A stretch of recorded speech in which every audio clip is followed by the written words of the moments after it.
Hello everyone, this is Sanji Chawla over here.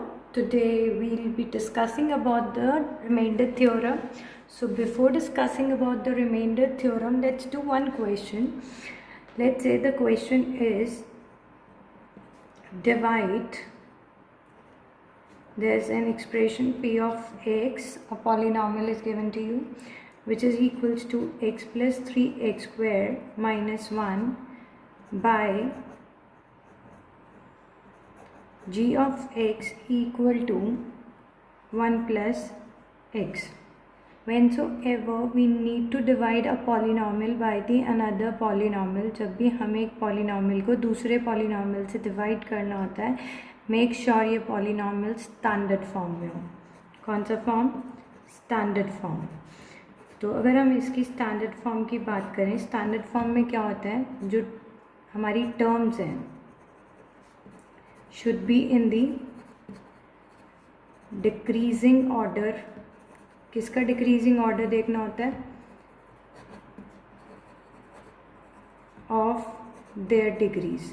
मतलब जो terms हैं उनकी degrees चेक करो. अगर यहाँ पे डिग्री चेक करें तो 1 है, यहाँ पे 2 है, तो डिक्रीजिंग ऑर्डर में होना चाहिए था. तो p ऑफ x किसके इक्वल होगा? 3x square plus x minus 1.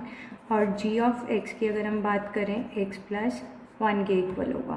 तो अगर हम बात करें, अगर हमें डिवीजन करना है, एक पॉलिनॉमियल को दूसरे पॉलिनॉमियल से डिवाइड करना है, तो what do we use is using long division method. क्या यूज़ करना पड़ता है हमें? लॉन्ग डिवीजन मेथड का यूज़ करना पड़ेगा. ठीक है. अब लॉन्ग डिवीजन मेथड में सबसे पहले डिविज़र यहाँ पे आएगा और यहाँ पे क्या आएगा? डिविडेंड. ठीक है. सबसे पहले अगर स्टेप बाय स्टेप चलें तो फर्स्ट स्टेप में क्या होगा? सबसे पहले जो चाहिए हो, हमें क्या चाहिए? 3x स्क्वायर चाहिए. ऑलरेडी है क्या? x है. तो इसका मतलब यहाँ पे क्या आ जाएगा? एक x कट गया 3x. तो इसका मतलब यहाँ पे फर्स्ट टर्म क्या आएगी? 3x. अब ये जो 3x है ये किससे मल्टीप्लाई होगा? x प्लस 1 दोनों से होगा.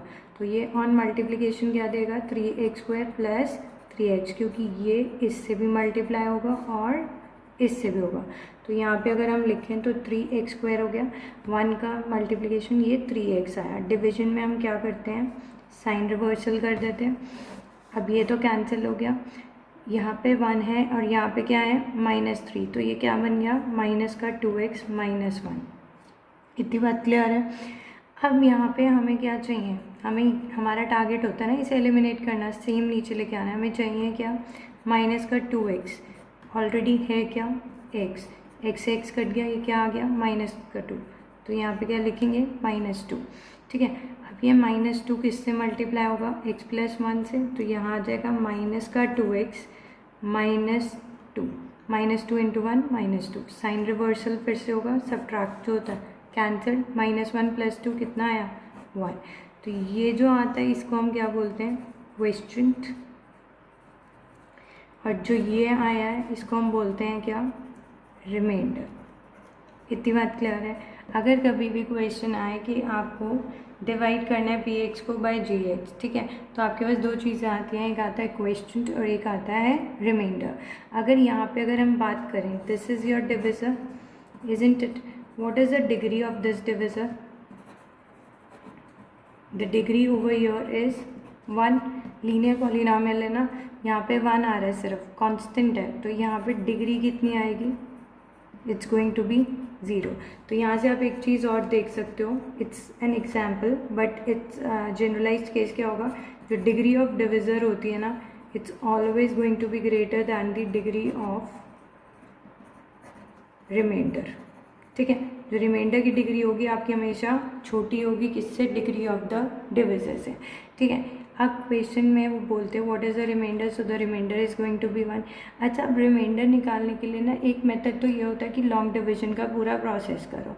दूसरा एक और मेथड होता है. दूसरे मेथड में क्या करना होता है मैं आपको बताती हूँ. मेथड 2. ठीक है. जो उसके बाद हम रिमाइंडर थ्योरम डिफाइन करेंगे. ठीक है. मेथड 2 में क्या होता है कि हम सबसे पहले जो भी आपका डिविज़र है, व्हाट इज़ देयर डिविज़र, उसको किसके इक्वल रखेंगे? ज़ीरो के।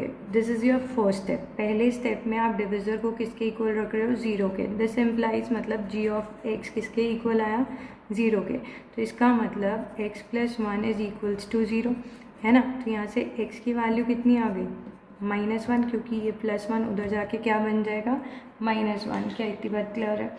अब आपके पास x की वैल्यू जो भी आई, सेकेंड स्टेप में आप क्या करोगे, डिविडेंड है, रिप्लेस x बाय -1, मतलब ये वैल्यू आप उसमें सब्सटीट्यूट कर दोगे। जैसे फॉर एन एग्जांपल, मतलब p ऑफ -1 निकालोगे, कितना आएगा यहाँ पे, -1 प्लस 3 इंटू -1 का स्क्वायर। यहाँ पे स्टैंडर्ड फॉर्म में हो या ना हो कोई फ़र्क नहीं पड़ता। -1 प्लस 3 -1 कितना आ गया, 3 - 2 किसके इक्वल आता है, 1। तो यहाँ से जो रिमाइंडर आता है और जो ये वाले मेथड से रिमाइंडर आता है, दोनों केस में रिमाइंडर सेम होता है। ये थोड़ा शॉर्ट में होता है and both the cases the remainder is going to be equal to 1 as you have seen. Now let's understand the remainder theorem, ठीक है। अब इसकी हेल्प से मैं आपको रिमाइंडर थ्योरम बताती हूँ। I will explain you the remainder theorem. Statement देखो क्या होती है। स्टेटमेंट क्या कह रही है, एक px है, लेट px एक हमारे पास पॉलिनॉमियल है, ठीक है, जिसकी डिग्री ग्रेटर दैन और इक्वल टू 1 है। मतलब लीनियर लोगे, कांस्टेंट की बात नहीं कर रहे हैं हम, p ऑफ x की बात कर रहे हैं। तो इसका मतलब वो कुछ तो डिग्री होनी चाहिए ना, x कहीं ना कहीं तो यूज़ होना चाहिए। मिनिमम 1 हो सकता है, मैक्सिमम आप जो मर्जी ले लो, ठीक है। और a एक रियल नंबर है, कोई भी एक रियल नंबर है। जैसे तो px is divided by the linear polynomial. किससे डिवाइड कर रहे हैं इस px को, x माइनस ए से। तो रिमाइंडर क्या होगा, p ऑफ a। प्रूफ देखिएगा इसका, ठीक है। अभी हमने क्या कहा, px क्या है, एक पॉलिनॉमियल है आपके पास। कैसा पॉलिनॉमियल है, of the degree greater than equal to 1, या तो ग्रेटर होगा या फिर इक्वल टू 1 होगा, ठीक है। अब वो क्या कह रहे हैं, p of x is divided by, किससे डिवाइड हो रहा है, x माइनस ए से। तो इस केस में क्या मिलता है, हमें क्वेश्चन मिलेगा, ठीक है। लेट्स से क्वेश्चन आ रहा है q ऑफ x और एक रिमाइंडर मिलेगा, वो क्या होगा, r ऑफ x, ठीक है। अगर अभी लास्ट क्वेश्चन में हमने देखा था कि जो डिग्री होती है, जनरलाइज केस मैंने आपको बताया था, जो डिग्री होती है वो ऑफ द डिविज़र, मतलब आपका जो x माइनस ए की डिग्री है, it's going to be greater than the degree of remainder, ठीक है।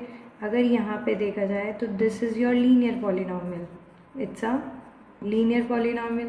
तो यहाँ पे डिग्री कितनी है, यहाँ पे degree is equal to 1, so that means degree of remainder कितनी आनी चाहिए,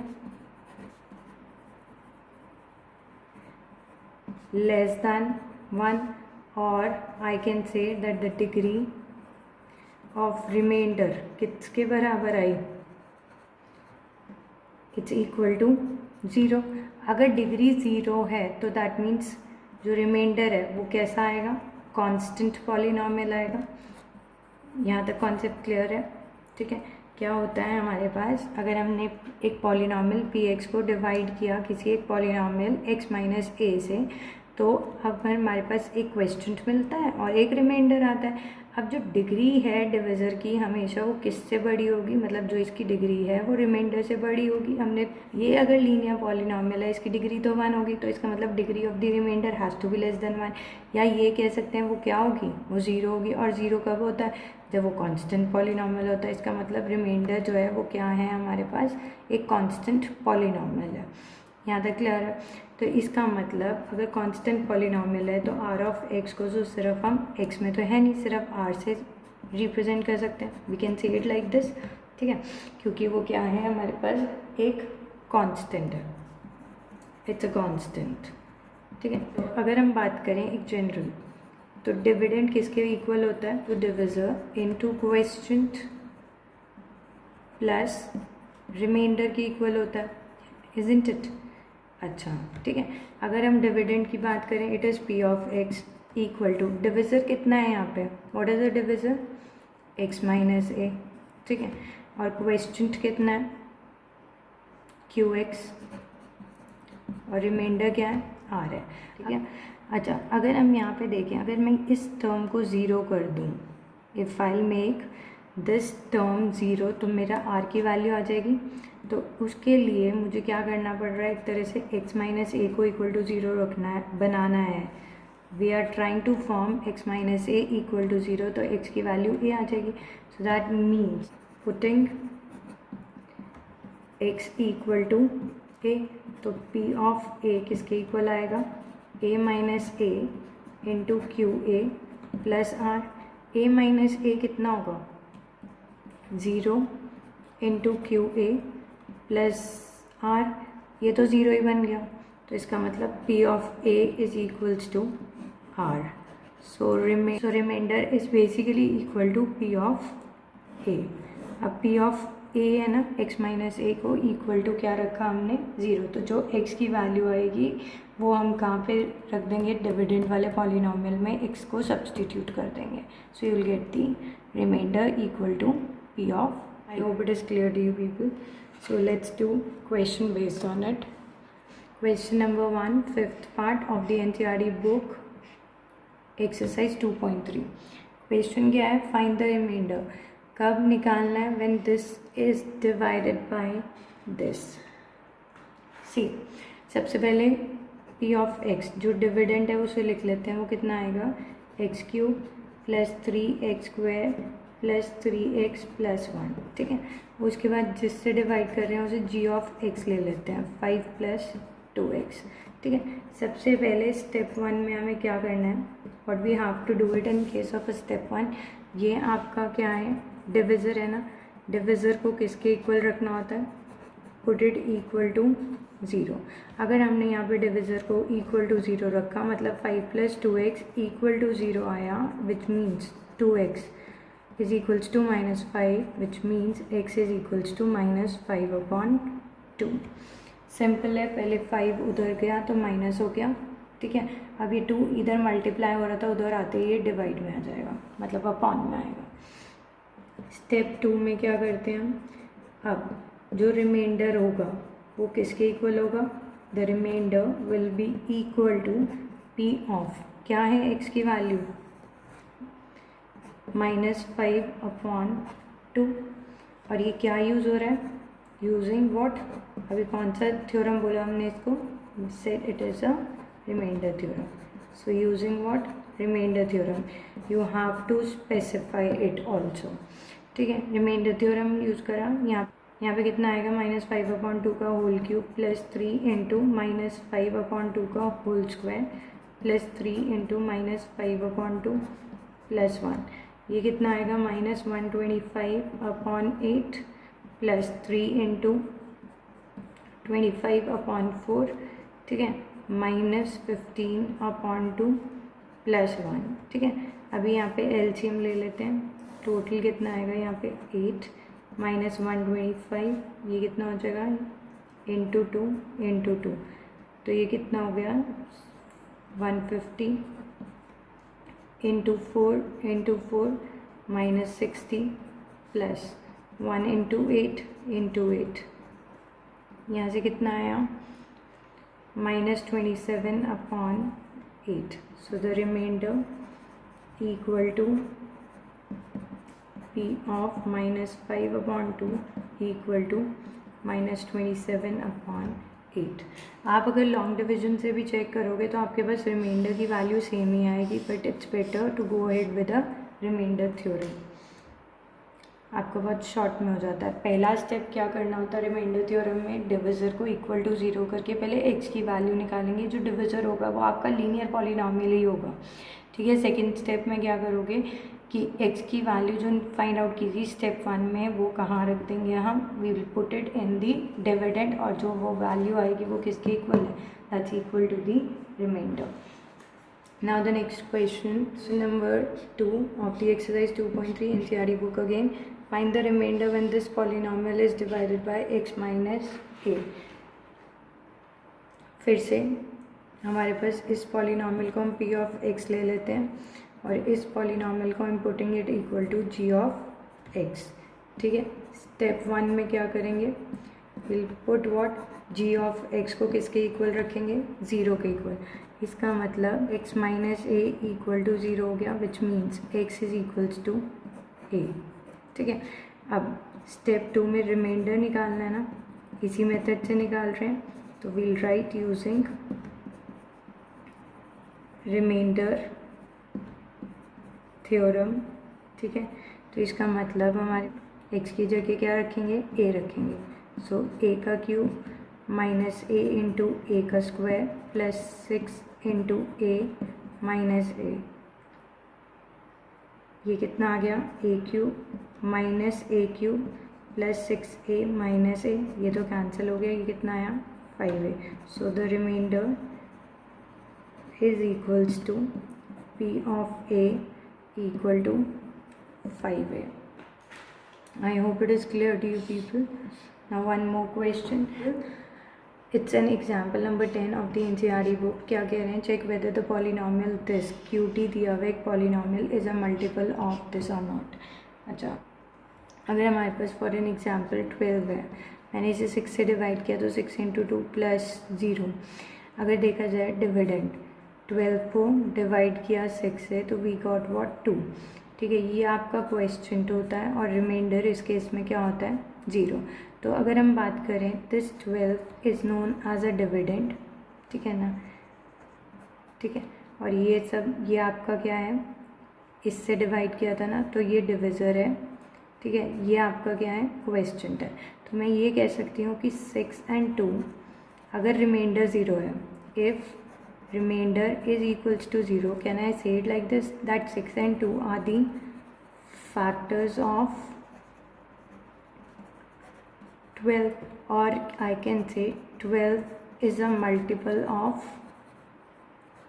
किसका मल्टीपल है 12, 2, और I can say it is of 6। अगर हमारे पास रिमाइंडर 0 आ जाता है तो जो डिविज़र या क्वेश्चन होता है वो तो फैक्टर बन जाते हैं, और जो डिविडेंड होता है वो क्या बनता है, मल्टीपल। तो इसका मतलब अगर मुझे चेक करना है कि whether it's a multiple or not, that means I need to see whether the remainder is 0 or not. इस वर्ड का मल्टीपल का मतलब क्या है, check whether remainder is equals to 0 or not. हमें चेक करना पड़ेगा कि रिमाइंडर क्या है, इक्वल टू 0 है या नहीं है। ठीक है, ये QT ऑलरेडी लिया हुआ है, इसे G ऑफ T ले लेते हैं। ठीक है, तो स्टेप 1 में जो डिविज़र होता है इसका मल्टीपल बोल रहे हैं ना, तो ये डिविज़र है, दिस इज़ योर डिविज़र। ठीक है, और ये क्या है आपका पास, डिविडेंड। ठीक है, अगर हम बात करें स्टेप 1 में G ऑफ T को आप किसके इक्वल रखोगे, 0 के equal. So this implies 2t plus 1 is equals to 0, which further implies 2t is equals to minus 1। t की वैल्यू यहाँ से कितनी आ गई, -1/2। ठीक है, स्टेप 2 में क्या करेंगे, अभी we are using what, remainder theorem. क्या यूज़ किया हमने फिर से, यूजिंग दी रिमाइंडर थ्योरम। ठीक है, अभी हमारे पास रिमाइंडर किसके इक्वल आएगा यहाँ पे, इक्वल टू, ये q है ना, q of -1/t equal to 4 into -1/2 का होल क्यूब प्लस 4 इंटू -1/2 का होल स्क्वायर माइनस -1/2 -1। तो ये हो जाएगा -1/8 plus 4 into 1/4, minus minus plus बन गया, प्लस 1/2 -1, कैंसल्ड, ये 2 सा हो जाएगा, तो ये कितना आ गया, -1/2 प्लस 1, ये आपस में कैंसिल हो गए, ये और ये कैंसिल हो गए, तो क्या आया, 0। As the reminder